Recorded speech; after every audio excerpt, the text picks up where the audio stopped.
Hi, welcome everybody. Thank you for tuning in to our first Pure Dimensions Rev podcast. We have a business professional today. He's an investor, he's a father, he's an agency owner. Today we have Stephen Werley. Thank you for being here. Hey, thanks for having me. I appreciate it. Yeah, oh my gosh. Super excited to have you on, Stephen. Is there anything extra that you want to say to the audience? I know we just gave you a brief introduction, but is there anything extra you want to say to the audience here? Yeah, no, you guys did it pretty good. I also am a former Army Ranger. Outside of that, that pretty much sums up my entire background profile, I think. Perfect. All the important things. So it looks like you're a fan of cookies, which is perfect for our topic today. Absolutely. Because we are talking about website cookies, of course. For a brief second, can we just go through what website cookies are?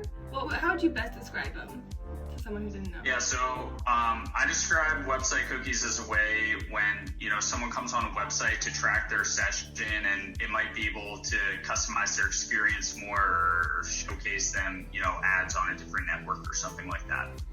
Okay, yeah, because it's like a small file that's being held on your computer rather than in their database. Okay. Right. Do the users, as far as like website, when they see them, do you think like a lot of users find it as like fearful, or like are they like excited that cookies come on? Like, what do you feel as far as like a user that sees cookies? Are they beneficial to us? Yeah, so I think a lot of people like see the little warning of cookies and, they might not want to accept because they're not sure what they are. But as long as you are on a trusted source or a trusted website, there's usually nothing really to worry about when it comes to cookies. It's really more meant to personalize your experience more than anything when it comes to the web. So I guess you could compare it almost to like if you went shopping at a mall and walked into a store. If the second you stepped your foot in the store, everything that you wanted was directly in front of you, that's one of the things that Cookies Helps does for you on the web.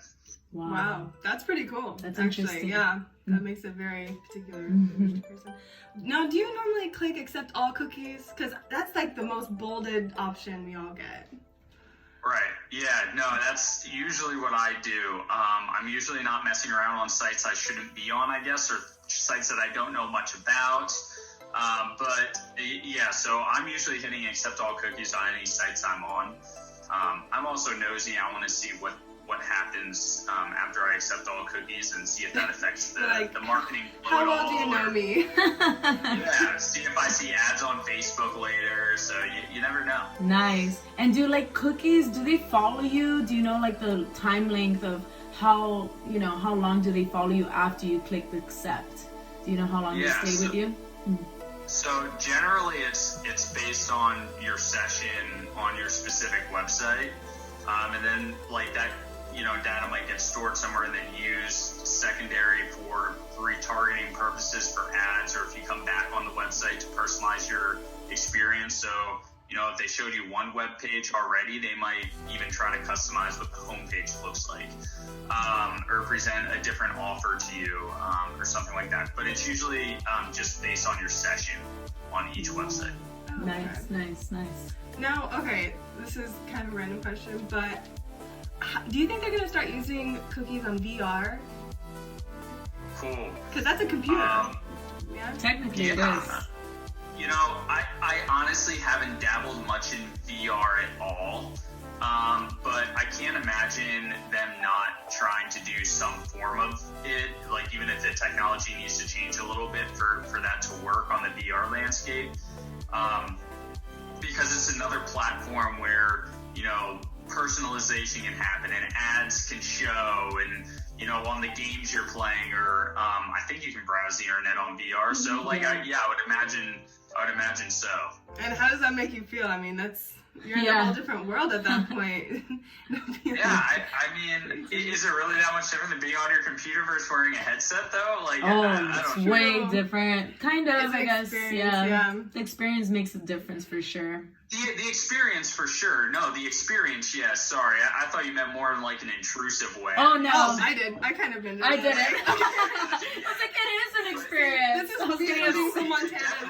Definitely, take that store example, right? Like that I gave earlier. Like if you were, doing some shopping with a VR headset and walked into this store and everything you wanted was right there, because, maybe they're using the Facebook ad network to pull that information or whatever. So. Oh yeah. Right. I think Facebook owns Oculus now. Is that right?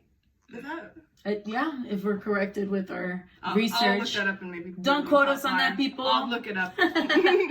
Don't quote us on that. That's awesome. That's awesome. And like, as far as like a new user, like you just explained how cookies work and stuff. So let's say I'm a business owner. Can a business owner activate their own cookies for their website? Is that possible for a business owner to do? Yeah, so I guess it's less about activating and more about like just utilizing technology that's out there. So I think the most, one of the most universal cookies at this point, I keep bringing up Facebook, is like that Facebook pixel that we put on our site, and your cookie will like initiate that session. And if you're logged into Facebook, Facebook knows you are on that website, so they can help serve you ads better, stuff like that. So that's one way a business owner might go about starting to get cookies on their site. If they're heavily into e-commerce and doing a bunch of sales, they might be using some first-party cookies, which would be a cookie that was made specifically for their site to be on their site and do tracking for the data, so they can make better business decisions down the line. Right. Okay. Makes sense. Okay, and correct me if I'm wrong, but that means that Facebook is then your third-party cookie on that website. Okay. Yes. Right. Yeah. So for a new user, for someone that doesn't know anything about cookies, what does first party mean? Third party, second? Is there a fifth cookie? Like, how many cookies can we get? I want to know. Is it like 10 of my fingers? Like, I want to know. Yes.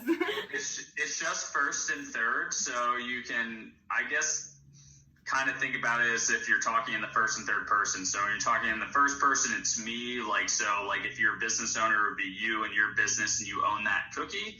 If it's third person, it's, theirs, his, hers, whatever. So like their cookie on your site that you can still put there. So you could take other people's, cookies. So first and third. Okay, cool. Okay. Awesome. Yeah, it's all data sharing and stuff. Yeah. That's perfect. And then how often do you clear your cache or your history? Yeah, so I personally am in the scenario where I get to work with a lot of different clients on web design and making changes. So I generally am not emptying my cache outside of when changes need to happen on their website that I'm not seeing after I make them. That usually means a couple times a month for me. But to be honest, if I wasn't doing that, I would probably almost never empty my cache. Oh, I see. Oh, okay. Is it beneficial for people to clear their history? Like, does it overload your systems that you use? Does it slow them down? Yeah. Does it slow down the system? Is it, Yeah, so a lot of times if you're on like an older computer, if you keep lots of tabs open on your browser and things like that, your RAM, your random access memory, might be a little bit lower, or it could be more filled up, and that could cause your computer to have some slowdown to it, could show its age a little bit more. So it is good to clear your cookies out and your cache if you feel like your computer's slowing down. But the goal of your, cache being there on the website is to help speed up the load time of the websites.